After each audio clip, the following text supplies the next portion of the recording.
Wildfires have affected so many aspects of lives in northern Saskatchewan. Over the last number of weeks, thousands of people were forced to leave their homes. Late last week, some communities reopened, but even if people went home, it's with the knowledge that it's still early in the fire season and there is still a lot of uncertainty remaining. And then there are the people who didn't have anything to go back to, despite the valiant efforts of firefighters who did save many homes and communities. We know homes and businesses, livelihoods have been lost. And businesses that weren't physically touched by flames, they're also feeling the impact. Today on Blue Sky, we'll hear from people who rely on northern tourism. We'll check on the reality people are facing as they go back home, and we'll learn how communities are supporting each other through this. We also want to hear from you. Maybe you've had a fantastic northern vacation and you want to shout out the business or tell us about the experience, or maybe you're in the north and you want to share your own experience over the last couple of weeks. Call 1-800-716-2221 or email bluesky@cbc.ca. We are going to start out in a community just south of Denair Beach. Of course, Denair Beach really was destroyed by a good chunk of one of those wildfires a number of weeks ago. Cindy and Nick Wallet own T&D Amisk Camp. It's located on the south end of Amisk Lake, about 30 minutes south of Denair Beach. They are a drive-to fishing camp, and while the fire has not physically touched their business, the impact of those fires in the area is deeply felt, and this is understandably a busy time for them. But Blue Sky producer Nicole Huck caught up with Cindy late Friday afternoon, and Nicole asked about how their business has been affected by the fires. We were in our first week of summer operations for the season when the evacuation order came on May 28th. And so we had to navigate evacuating guests out of camp. And in the month of June, we operate for 1 week long bookings from Saturday to Saturday. And once we had everybody evacuated, we evacuated and then had to proceed to cancel all of our bookings week by week. And at the current moment, we are sitting at all bookings canceled until July 5th.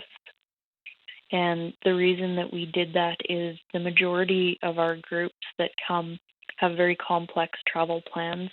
They are groups that consist of multiple people with travel all over the United States as well as Canada. And we couldn't leave them in limbo, in terms of knowing that for a lot of people, this is their 1 week major vacation. And we needed to give them time to readjust for that, as well as knowing that the safety of the camp and the area was foremost of importance. And so we made the decision to cancel up until July 5th at this point. What does that mean for you financially? Devastating. As a seasonal business, our season runs from the last week of May to typically the 1st of October. We do some small business operations in the winter, but that's very minimal compared to the summer months. And the month of June is our main bread and butter. We are booked solid, every single cabin, week after week for the entire month of June. And so our June was wiped clean at this point. Is there any kind of insurance or anything for that? Yes, we do have a business interruption policy, and that's being looked into. The fine details of what that actually will entail in this situation. And we are very lucky that we have that clause in our policy. Not all businesses have that clause and or are aware that that is even an option. We are aware of it because we purchased the camp from the previous owners in September of 2019, and the following February and March is when the COVID pandemic broke out. And we went through a year and a half of our business being wiped out, and thus learned about business interruption insurance and what that entailed. And we were able to access our clause for some recovery from that period. Cindy, you're near Danair Beach. That community experienced a lot of loss. What are you hearing from folks in the area? It's I can't speak to a lot to it. It's not our situation, but we definitely have friends and fellow business owners who are going through something that you never want somebody to go through, let alone a good portion of a community to go through. But I would have to say, above all of it, there are some incredible stories of survival and fortitude and strength that are coming out of it.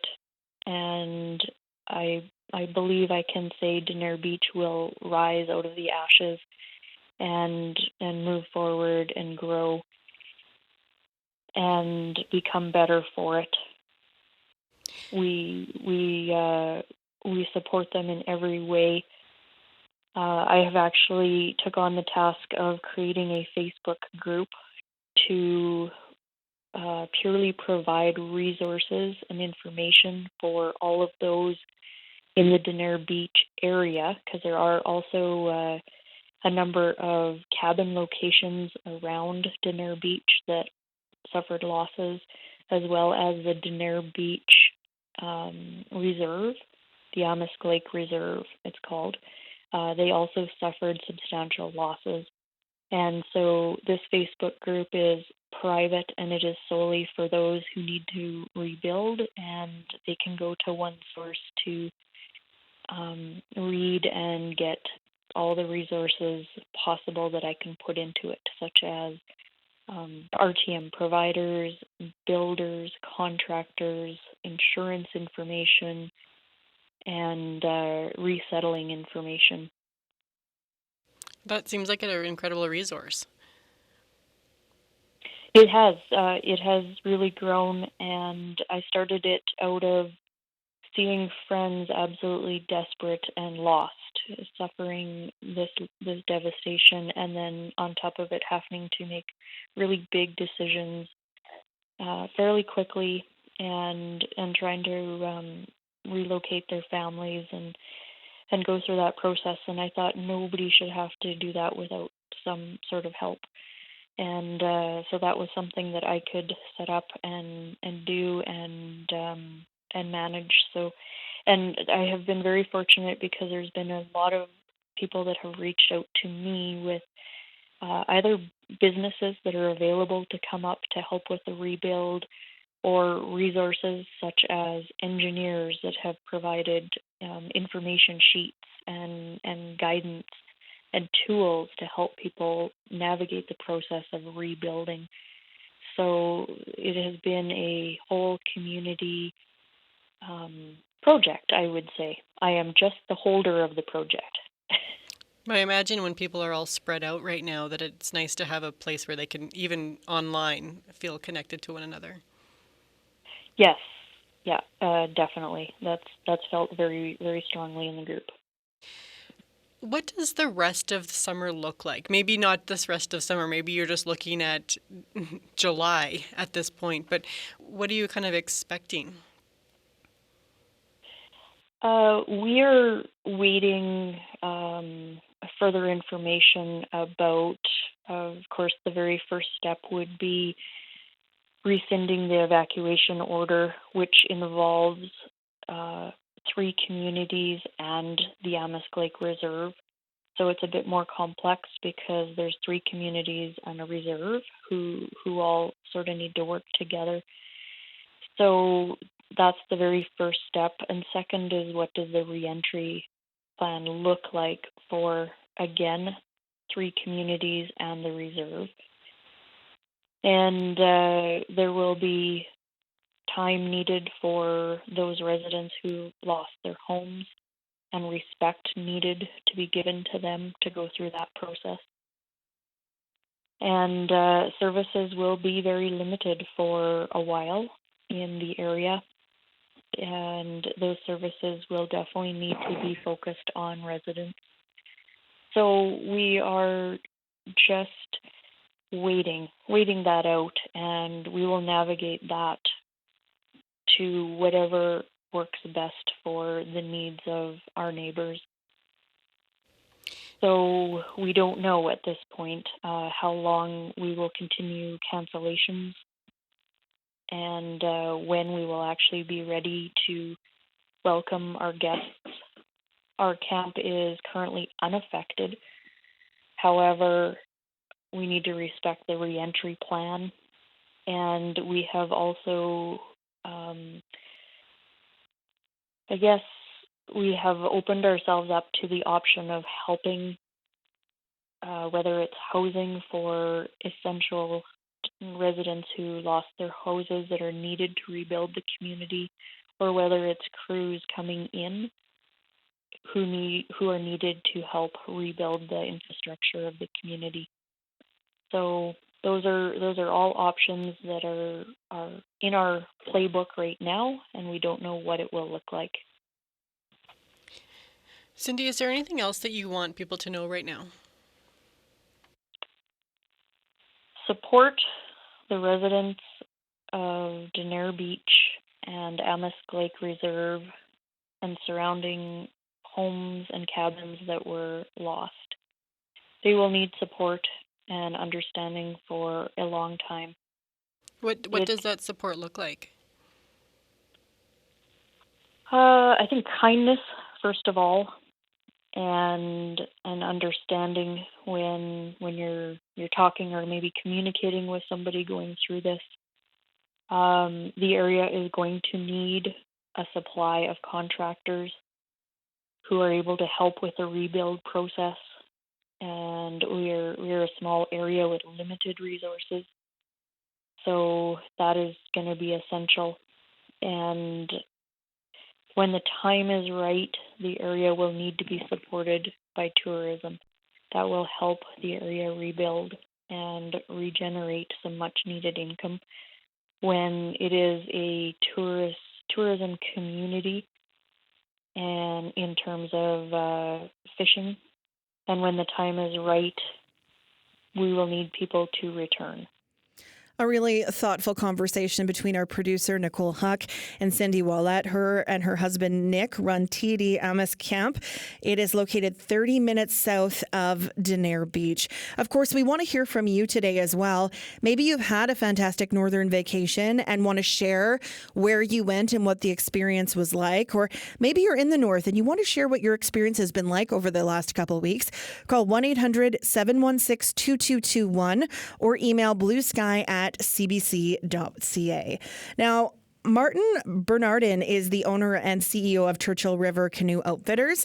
This company has helped people go on paddling trips to northern Saskatchewan for 60 years. Martin is on the line now. Martin, I have to compliment the beard first. Oh my goodness. Thank you. How many years have you been growing that beard? I know this is off topic, and I know people can't see it, but I am impressed. Thank you. I'm not sure how long I've been, probably 2 or 3 years now. Okay, I'm impressed. Okay. It just does its own thing. I don't really have to, it's not something that I prefer like Neil's. We'll get to Neil in just a second here, but Martin, first, tell us about your business. What do you do and who do you cater to? Sure. At Churchill River Canoe Outfitters, we primarily cater to paddlers who want to come north, and we provide all different types of canoe outfitting, shuttles. We do a lot of guided trips, and we also cater to fishermen as well. And we have, working with Rick at Horizons Unlimited, we have a number of cabins that we rent out and cater to the fishing crowd as well. Okay. That other voice we hear there is Neil McCauley. He is the owner and operator of L'Orange Fishing Adventures. He is also on the line with us. Hi, Neil. Hi, good afternoon. How are you? I'm good. Thanks so much. Tell us about your business and what you do.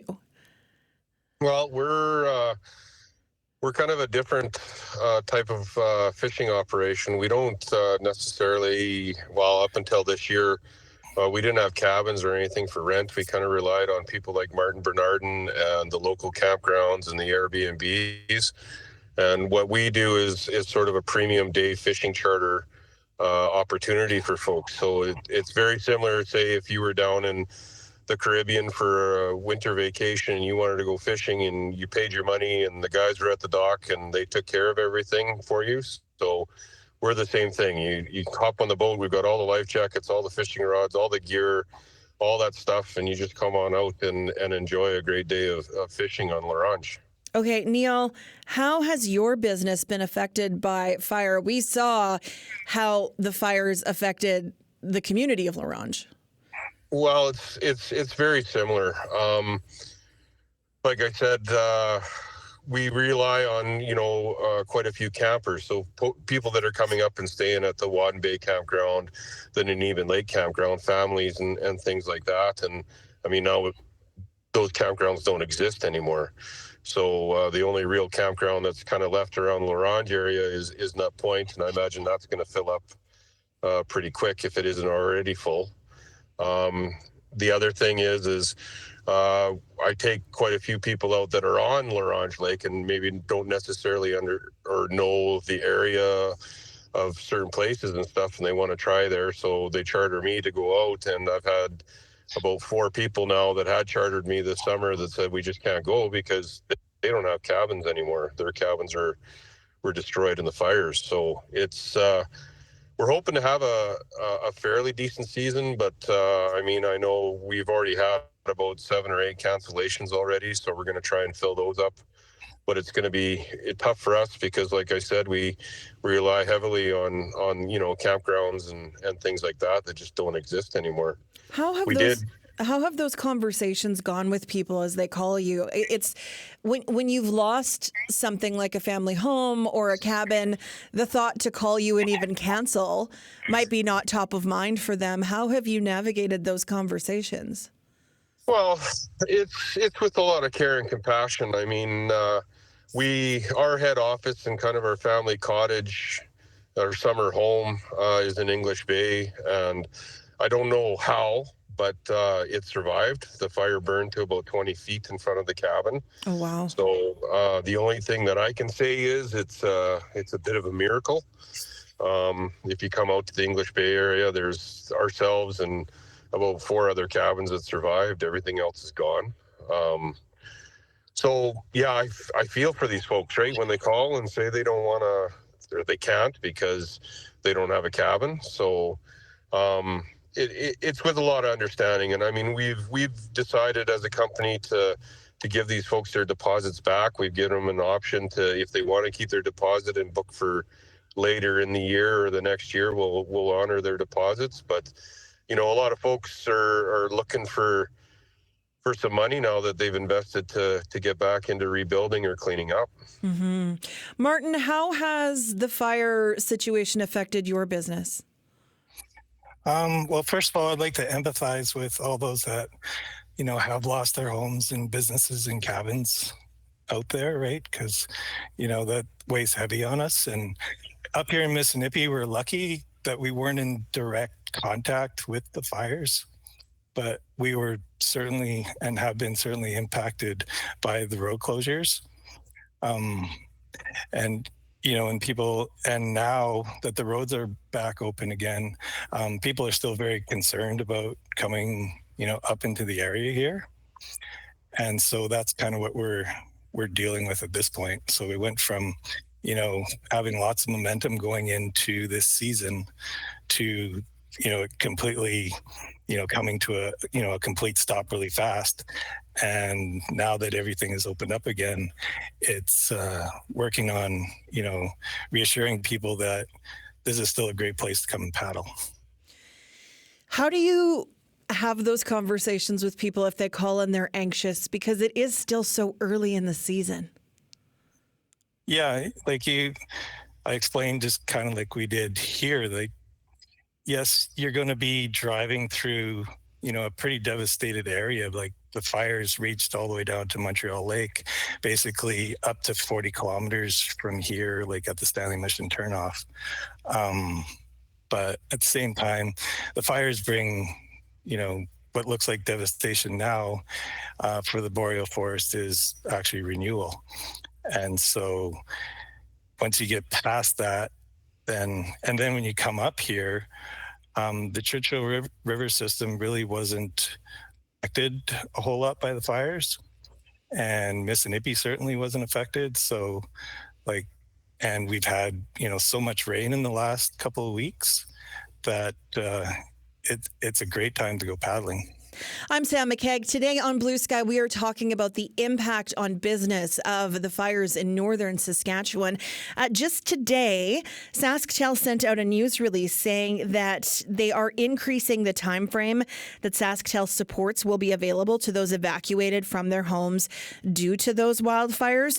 So the support's including waiving all wireless data overage fees and crediting customers for their SaskTel Internet, Max TV Stream, and home phone services. And those offers are now in effect while communities are evacuated from the end of May until the end of June. And if that affects you, if you're eligible, you can go to sasktel.com/wildfires. So that's the latest from the provincial telecom. My guests today are Martin Bernardin. He's the owner and CEO of Churchill River Canoe Outfitters, and Neil McCauley, the owner and operator of L'Orange Fishing Adventures. Neil, how did you get into the fishing adventure business? It's kind of a long story, but it started out actually with my grandfather. Had the very first tourist camp in English Bay. He cut the road into what's English Bay now and started Macaulay's Camp. And of course, he sold it and retired and things like that. Some people had bought it.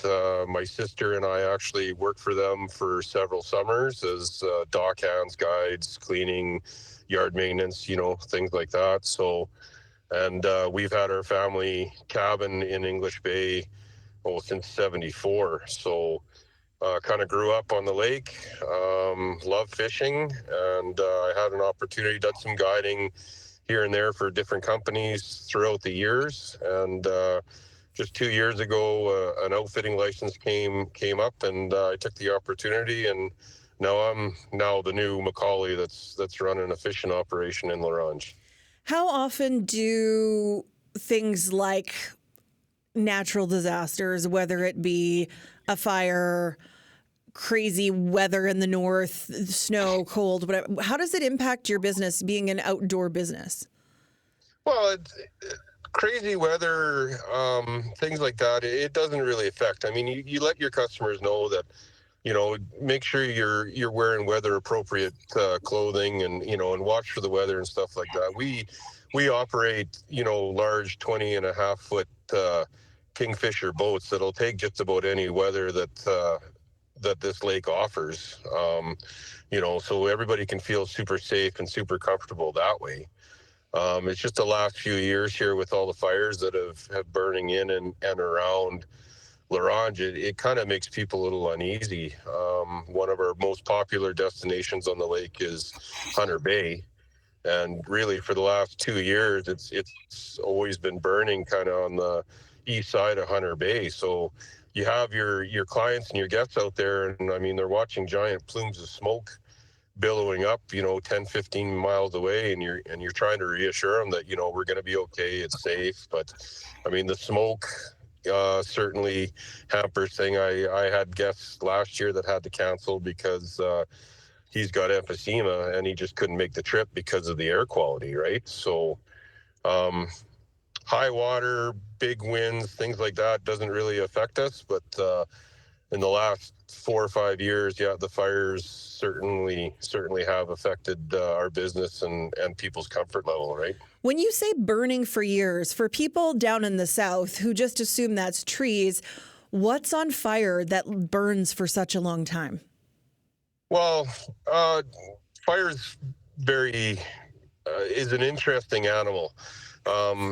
What's shown on the news and all the dramatic stuff is, the fires burning and crowning and ripping across the trees and the hundreds of foot flames and things like that. And, it's very visual and it's very terrifying, right? But what actually happens here in the north is, because we're very muskeggy and boggy and stuff like that, is a fire will actually get down into a bog and into the bottom and into that peat, and it can smolder for years.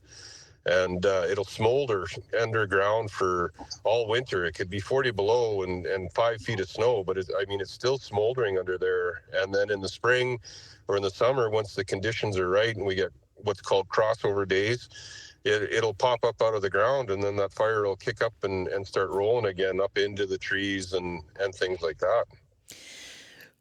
Brian, or Martin, who's Brian? I'm making up new names. Martin, how did you guys get into the outfitting business?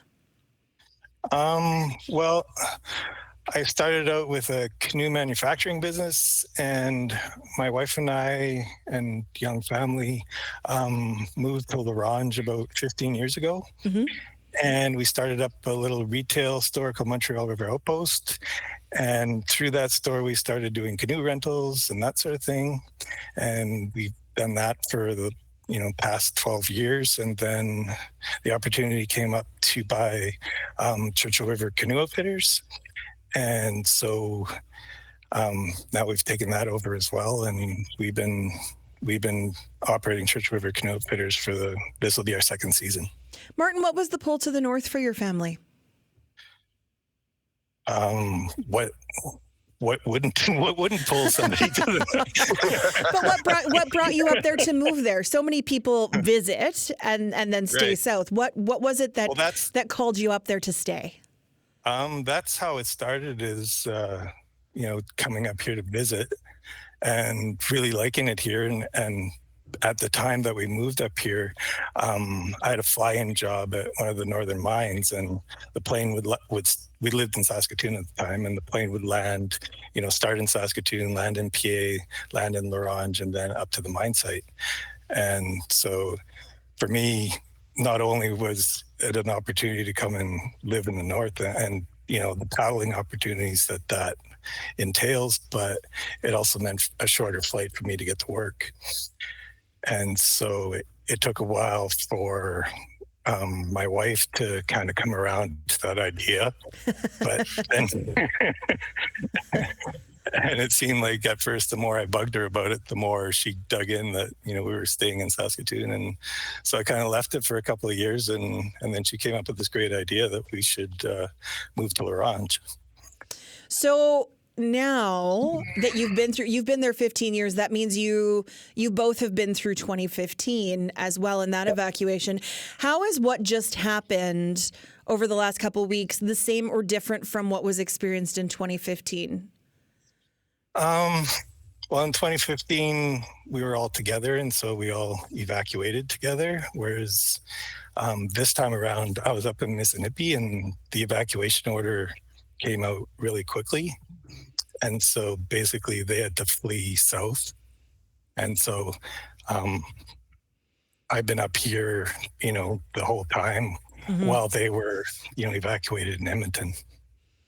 Neil, how is it the same or different for you this time? Well, in 2015, I stayed. Myself and about 5 or 6 other guys, I guess we were classified as the rogue firefighters, but we stayed in the English Bay area, and we were setting up sprinklers and fighting fires, and we managed to save 23 cabins. I think we only lost 5 or 6 at that time. So we did that. This year, before the evacuations even happened, I was up in Stony Rapids on some business.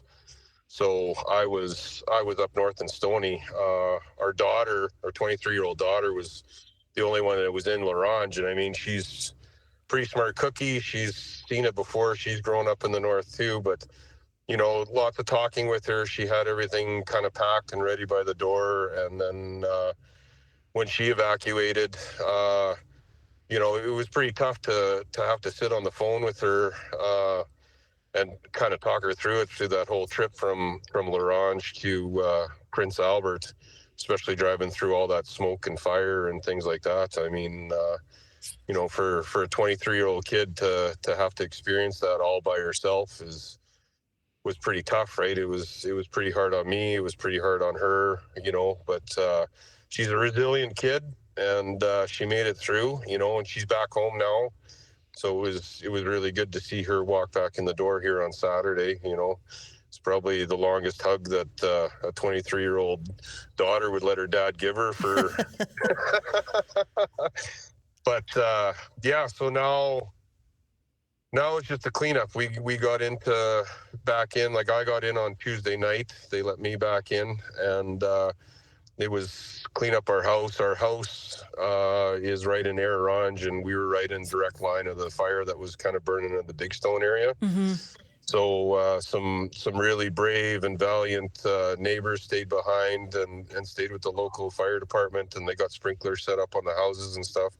So there was that cleanup, and then I was out to our head office in our camp and start cleaning up all the soot and ash and things like that, and then also been running around the last few days trying to help our neighbors out that have lost their places, because I was the first one there. A lot of photos, a lot of crying phone calls and disappointment and sadness, trying to explain to them that there's nothing left, like nothing. Like this fire was so complete this year. I mean, it looks like it's the moon in places. Like there's not even a stump left. Like it's pretty terrible. I am going to bring in another voice here, someone you may be familiar with. This one by air. Glenn Thompson is one of the owners of Osprey Wings. It's an air charter company in Northern Saskatchewan. They provide flights for tourism, people who work in mining, the public service sector, and with fire suppression. Glenn is on the road between Larange and PA. He's pulled over driving that. He said he just drove through 110 kilometers through total destruction. Glenn, thanks for making some time for us. Oh, you're welcome. Glad to be here. Tell me about the drive so far. Well, just north of, when you hit the Stanley Mission coming out of Mississippi, it's burned all the way through. There's a stretch just by Potato Lake where it's not, and then past there, it's 110 kilometers of total destruction on both sides of the road. My heart goes out to everyone that lost anything in the fire, but I'll tell you what, we're very, very fortunate to have the men and women that stayed back and fought this thing and saved every bit of infrastructure that they could. And I just can't imagine the long hours and tired and endless effort they put in to save all the infrastructure that they did. Glenn, we heard a little bit from Martin how he used to fly in to a mining community, and that was kind of his gateway to living in the north. How important is it to be able to have that fly-in ability, particularly to the far, far north? Oh, it's everything for the north. I mean, without the air services that are provided, I mean, most of these places aren't reachable. Where do you mostly fly in and out of? Well, we fly into everything north and east and west of Larange and Mississippi. We service several hundred outfitters and day camps, lots of mines, and anything else that needs any kind of groceries or anything like that. We provide service to those people. How has your business been affected by everything that's happened over the last few weeks? Well, we've canceled between 80 and 100 flights. That's probably in the neighborhood of a couple $100,000 worth of lost revenue. But, oh, wow. I mean, but that's not the only. I mean, look at all the other people that lost. I mean, there's Churchill River canoers and every other outfitter out there. They're all suffering. How many businesses or companies would you say depend on you? Oh, my goodness. Several hundred. How does it feel to know that you're that important cog in the wheel of their businesses, of tourism, of those companies that are doing work in the north? Well, I mean, makes us feel our Osprey family feels pretty special being able to try and get everybody accommodated and to the best of our ability. And the same with the firefighters. I mean, we did everything we could to try and get them everywhere that they needed to be, and also out to spot, what is the next plan of action, with the fire bosses in the plane. When you say the Osprey family, how big is your family, your fleet, your staff? We're around 25 people. And how many aircraft? 9 full planes. There's 2 twins, 5 single turbos, and 2 Beavers. Okay. Have you heard what kind of damage there is when it comes to Larange's airport? We know that was one of the first things that we heard was potentially breached when that fire came in. Yeah, I'm not totally familiar with how bad it was, but I know that they're going to reassess the situation today, and hopefully they'll open the airspace up around there so that we can get our float base up and operating, our water base there in Larange, and start to service all the people that are close by.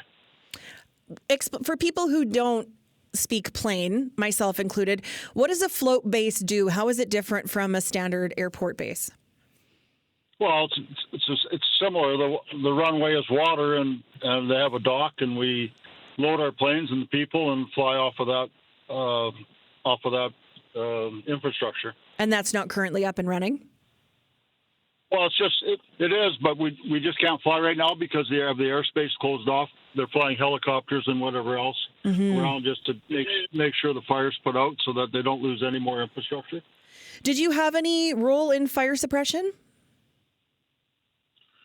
Well, I mean, we hauled a pile of people, fire bosses and firefighters around in the north to outfitter camps and every other place that needed pumps and fire and sprinklers set up. We did all that.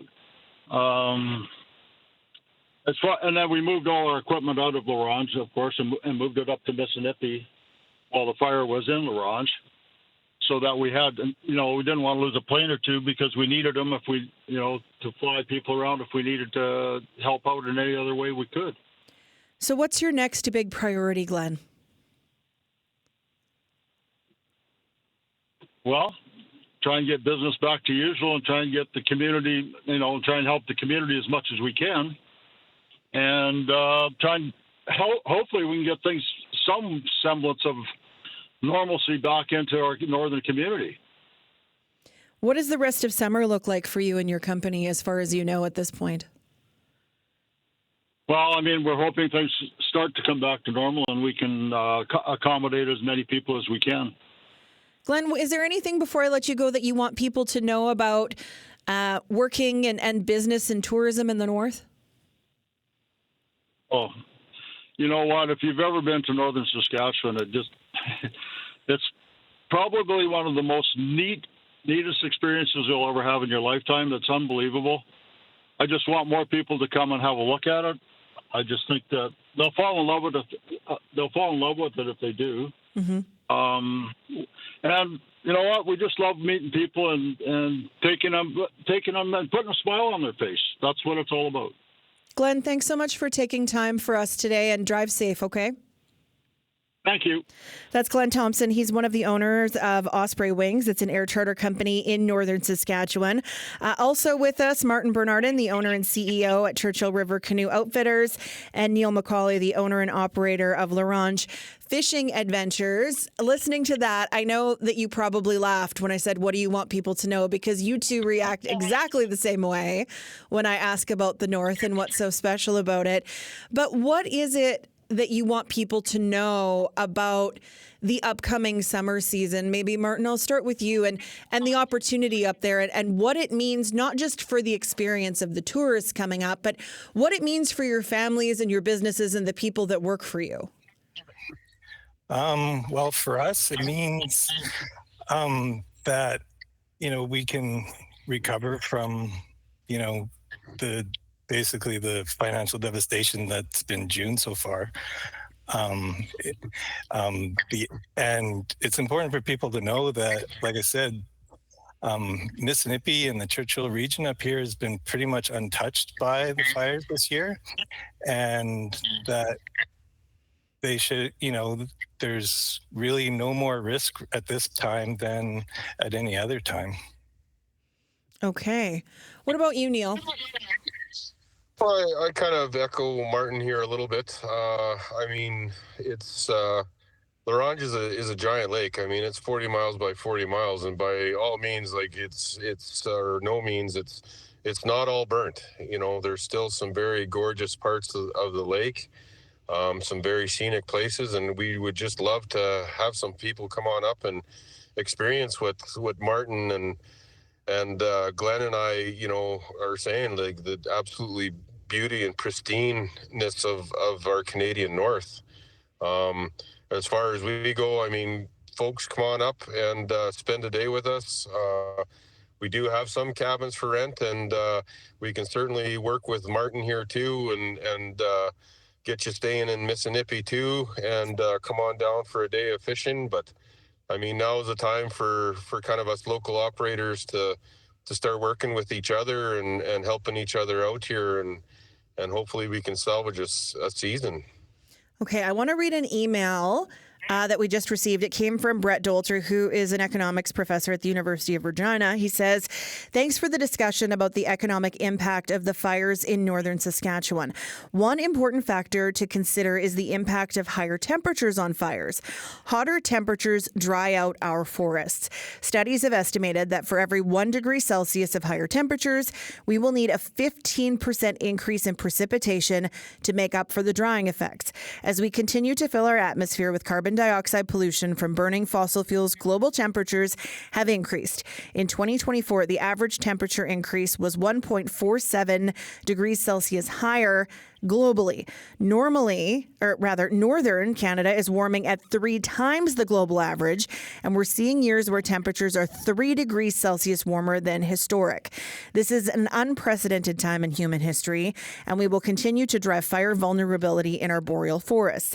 The book Fire Weather by John Vaillant provides a primer for the kinds of changes we are seeing in the boreal and the kinds we'll continue to see until we get our emissions down to net zero and stop driving temperature increases. That book, Fire Weather by John Vaillant, is about what happened in Fort McMurray and talks about fire weather and what happened during that evacuation. It's a good read, and I do highly recommend it. Neil, Martin, I want to talk about gateway drugs to the north, because there are some people who are glampers, not campers, that would love to come up to the north, but the idea of roughing it is terrifying. So if we're talking about gateway drugs to northern Saskatchewan to get them hooked, what would you say, Martin, for you? What would you suggest that people investigate or try out first? And because obviously it worked for you. Yeah. Well, I'm sitting in one of our beautiful cabins right now. So you don't have to rough it to come up here. You don't have to sleep in a tent. We're right on the shores of beautiful Otter Lake here. Our canoes are all set up on the rack. If all you want to do is just come and test the waters, so to speak, you can sleep in the cabin. You can hire one of our great guides that'll take you out on the lake or take you upstream and show you the rapids and the different waterfalls in the area. And you can go that way as well. Or if you want to totally rough it and completely get away from it all, we work closely with Osprey Wings here in town, and we can fly you out to someplace where you're not going to see another soul for a week to 10 days. So you can either see people and have a total social experience, or if you hate people, you can go hide by yourself in the bush. Exactly. You got something for everybody. Neil, what would you say would be a gateway to the north for people who've maybe never been up there and don't think roughing it is for them? Well, exactly. Again, Martin hit it on the nail right on the head. We do have cabins this year. We have 3 cabins in Wadden Bay that were unaffected by the fires. They got power, hot and cold running water, full bathrooms, full showers, all the amenities like that. Like I said, we're operating big 20.5-foot Kingfisher boats with air ride seats. So if you're worried about the weather or you're worried about the lake or anything like that, I mean, you're not going to get a more comfortable ride than that. And again, if you want to come up and explore La Ronge and try an island and stuff like that, we can certainly shuttle you out and drop you off and get you all set up, and then come and pick you up too. So I mean, we offer all that, and we'd really love for folks to come on up and check us out for a day, or come and check us out for a couple of weeks. We're more than willing to get everybody up here and see the beauty and experience what true northern life is. I know you're going to answer this next question with any day or any time, but what's the best time of year to truly experience what Northern Saskatchewan has to offer? And do not say any time. Well, that's not fair, because Do you have a favorite season? Maybe tell me your favorite season. Let's go with that. For me, my favorite season is actually August. August in La Ronge is to me, it's the best time of year. You get the warmest temperatures, you get the calmest winds, and if you're a lake trout fisherman like me, like it's crazy. The hotter it is, the harder the big ones bite. And I mean, we just have fantastic, phenomenal lake trout fishing in August. Okay. And Martin, last word goes to you. What's your favorite season in the north? Like I said, all of the seasons, there's so much variety, and it depends on what, like right now, the fishing is great. The temperatures are coming up. The water levels are also rising at this point. But if you're not into bugs, you might say what Neil says, come in August. And coming in August, the water is bathtub warm on the Churchill River. There's very few bugs. It's really idyllic conditions up here.